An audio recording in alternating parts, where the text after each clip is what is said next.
നമസ്കാരം. ഈ റിട്രോഫാരിഞ്ചൽ സ്പേസ് കഴുത്തിൽ എവിടെയാണെന്നും അത് എവിടെ നിന്ന് എവിടം വരെ ഉണ്ടെന്നും അറിഞ്ഞാൽ മാത്രമേ അതിനകത്ത് പഴുപ്പുണ്ടെങ്കിൽ, അത് ക്രോണിക് ആണെങ്കിൽ, അതായത് മാസങ്ങളായിട്ട് നിൽക്കുന്നതാണെങ്കിൽ അത് ചികിത്സിക്കുന്നത് എങ്ങനെയെന്ന് അറിയാൻ പറ്റും. അപ്പോൾ ഈ റിട്രോഫാരിഞ്ചൽ സ്പേസിനെ പറ്റി ഞാൻ പറഞ്ഞു തുടങ്ങാം. ആദ്യം വാ തുറന്ന് നോക്കുമ്പോൾ ഈ രണ്ട് ചെറിയ സ്ട്രക്ചേഴ്സ് കാണുന്നതാണ് ടോൺസിൽസ്. ഇത് ഡ്രോൺ ഡയഗ്രാം ആണ്. ഇത് ഫോട്ടോഗ്രാഫ്. ഇതാണ് ടോൺസിൽസ്. അപ്പോൾ ഈ നാക്കിൻ്റെ ബാക്കിലുള്ള നേരെ കാണുന്ന ടോൺസിൽസിൻ്റെ ആ ഏരിയയിലുള്ള ബാക്ക്, ഈ ഏരിയ നേരെ കാണും, അതിൻ്റെ പുറയിലുള്ള സ്ഥലത്തിനാണ് സ്പേസ് എന്ന് പറയുന്നത്. റിട്രോ എന്ന് വെച്ചാൽ പുറയിലുള്ളതെന്ന് അർത്ഥം. അപ്പോൾ അതിനകത്ത് ആക്ച്വലി അവിടെ ഒരു സ്പേസ് ഉണ്ടോ എന്ന് വെച്ചാൽ ശരിക്കും ഒരു സ്പേസ് ഇല്ല.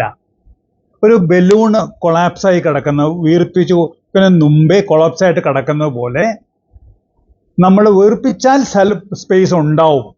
അപ്പം അതിനകത്ത് വല്ല ഇൻഫെക്ഷൻ വന്നാൽ അവിടെ സ്പേസ് ഉണ്ടാവും. അതുകൊണ്ട് അതിന് പൊട്ടൻഷ്യൽ സ്പേസ് എന്നാണ് പറയുന്നത്. അപ്പോൾ ഈ ടോൺസിൽസിൻ്റെ ബാക്കിൽ, അതായത് ഈ പിക്ചർ നോക്കിയാൽ നാക്കിൻ്റെ ഇവിടെയും ടോൺസിലിൻ്റെ ഇവിടെയും ഇവിടെ ഈ സ്പേസിനാണ് റിട്രോഫാരിഞ്ചൽ സ്പേസ്. ആക്ച്വലി ഫാരിങ്സ് എന്ന് വെച്ചാൽ ഇത് മൊത്തമാണ്. പക്ഷേ ഇവിടെയാണ് ഈ സ്പേസിലാണ് ഇൻഫെക്ഷൻ വരുന്നത്. അപ്പോൾ മെഡിക്കൽ ടേംസിൽ പറയുകയാണെങ്കിൽ ട്രൂ സ്പേസ് ഉണ്ട്. അതായത് ബക്കോഫാരിഞ്ചൽ ഫേഷ്യയുടെയും ഏലാർ ഫേഷ്യയുടെ ഇടയ്ക്കുള്ള സ്പേസ്, ഇതാണ് ട്രൂ റിട്രോഫാരിഞ്ചൽ സ്പേസ്. അത് കൂടാതെ ഈ ഇല്ലെങ്കിൽ ചിലപ്പോൾ പറയുന്നത് ബക്കോഫാരിഞ്ചൽ സ്പേസിൻ്റെയും ഫേഷ്യയുടെയും ഈ ഓറഞ്ചായിട്ട് പോകുന്നത് പ്രീവേർട്ടിബിൾ ഫേഷ്യ.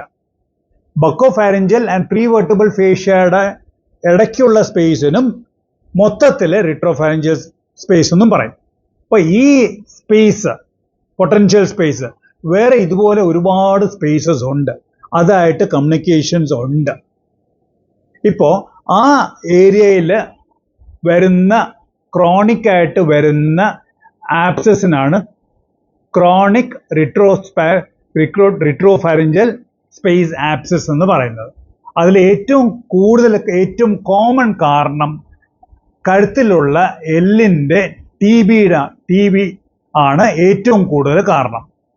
ഇപ്പോൾ പേഷ്യൻ്റെ കംപ്ലൈൻറ്റ് കുറേ മാസങ്ങളായിട്ട് രാത്രിയാകുമ്പം വിയർക്കും, വൈകുന്നേരം ആകുമ്പം കുറച്ച് പനി പോലെ ഉണ്ടാവും, കഴിക്കാൻ തോന്നത്തില്ല, അതിൻ്റെ കൂടെ കഴിക്കാൻ ബുദ്ധിമുട്ട്, തൊണ്ടയിൽ എന്തോ ഇരിക്കുന്ന പോലെ ബുദ്ധിമുട്ടുണ്ടെന്ന് പറയും. പിന്നെ ചിലപ്പം കഴുത്തിൻ്റെ ഒരു മുഴ പോലെ ഉണ്ട്, വെളിയിലും മുഴ പോലെ ഉണ്ട്, കൈ അനക്കാൻ പറ്റുന്നില്ല, വേദന ഉണ്ടെന്ന് പറയാനുള്ള സാധ്യത ഉണ്ട്. നമ്മൾ വാ തുറന്ന് നോക്കുമ്പം ഒരു മുഴ കാണാം. ഇപ്പോൾ നമ്മൾ എക്സാമിൻ ചെയ്യുമ്പം സ്ലൈറ്റ് പനി ഉണ്ടാവും, കഴുത്തിൽ ചെറിയൊരു ലിംഫ് നോഡ്സ് ഉണ്ടാവും, മുഴ ഉണ്ടാവും. വാ തുറന്ന് നോക്കുമ്പം ഫാരിങ്സിൻ്റെ അവിടെ രണ്ട് രീതിയിലുള്ള ബൾജ് കാണാം.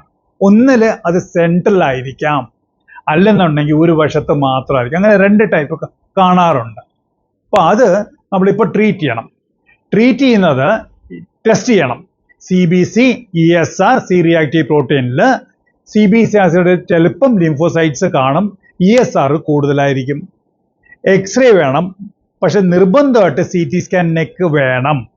നെക്ക് മാത്രമായാലും കുഴപ്പമില്ല, സാധാരണ ചെസ്റ്റും കൂടെ എടുക്കുക ചെയ്യുന്നത്. ചെസ്റ്റ് എക്സ്റേ വേണം. അഥവാ CT സ്കാൻ നെക്കും ചെസ്റ്റും എടുക്കുകയാണെങ്കിൽ ചെസ്റ്റ് എക്സ്റേയുടെ ആവശ്യമില്ല. അതുകൂടാതെ വേറെ എന്തൊക്കെ ടെസ്റ്റ് വേണമെന്ന് പറഞ്ഞുതരാം. ഇപ്പോൾ ചെസ്റ്റിനകത്ത് TBക്കുള്ള കാരണങ്ങൾ കാണാൻ പറ്റും. പിന്നെ മാൻറ്റോ ടെസ്റ്റ് ചെയ്യും.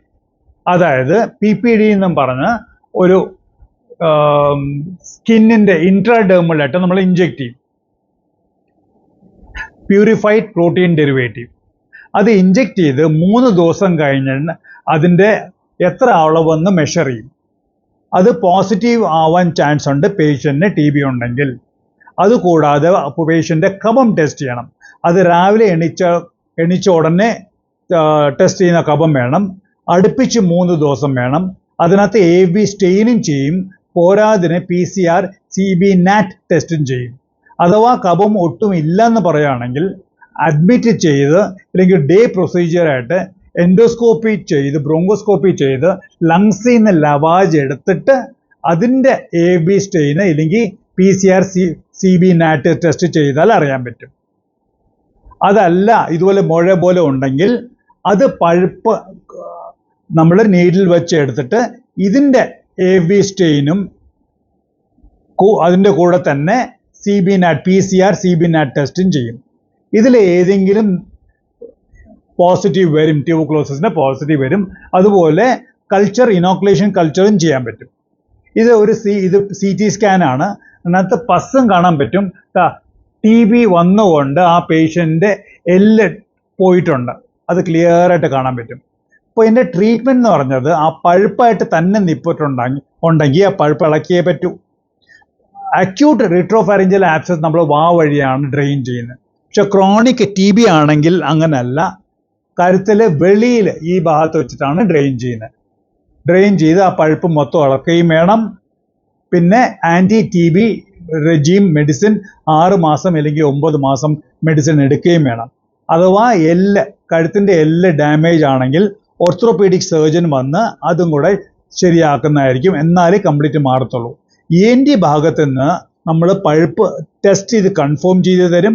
അത് കൂടാതെ അത് പഴുപ്പ് ഉണ്ടെങ്കിൽ അത് കംപ്ലീറ്റ് ഇളക്കി തരികയും ചെയ്യും. പിന്നെ വീട്ടിൽ പോയി ഡിസ്ചാർജ് ആയി കഴിഞ്ഞാൽ പോകുന്ന സമയത്ത് ഒരു കോഴ്സ് ആൻറ്റിബയോട്ടിക്കും പെയിൻ കില്ലർ കാണും.